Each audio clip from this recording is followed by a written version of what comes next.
What happened on Wednesday was a court process, but you cannot fail to read politics into it if you keenly follow the trend of cases and challenges that have come Alfred Keter's way, among other leaders from Rift Valley.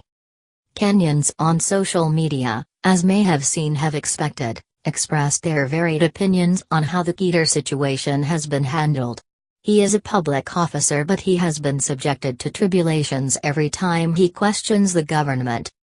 His role as a legislator is to oversight the executive arm of the government, but we have all witnessed that every time he speaks on the issues he is seeking answers to, he, among other leaders, is branded an enemy of development being used by some forces to oppose the government.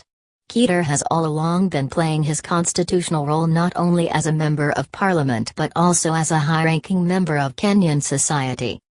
If you remember, when he raised issues pertaining to the standard gauge railway and the laptop project for Class 1 pupils, it did not take long before he was arrested at the Gilgil Weighbridge.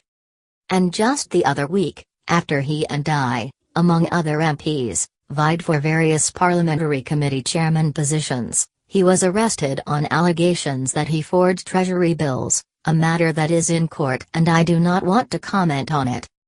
The executive has taken over the control of Parliament. The way those committees were constituted left more questions than answers.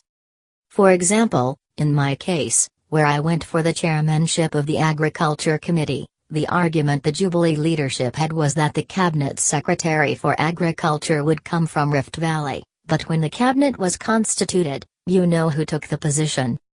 It was not the first time a CS and a chairman would come from the same community. Check the history of parliamentary committees and who were the ministers, so it was all lies. Right now farmers are suffering, and when you attempt to ask questions, you are called names. Let me make it clear that if the leadership of Rift Valley will not come together and iron out all these perceptions that some leaders from the region are targeted by the state, then the region is taking a wrong route and could easily explode.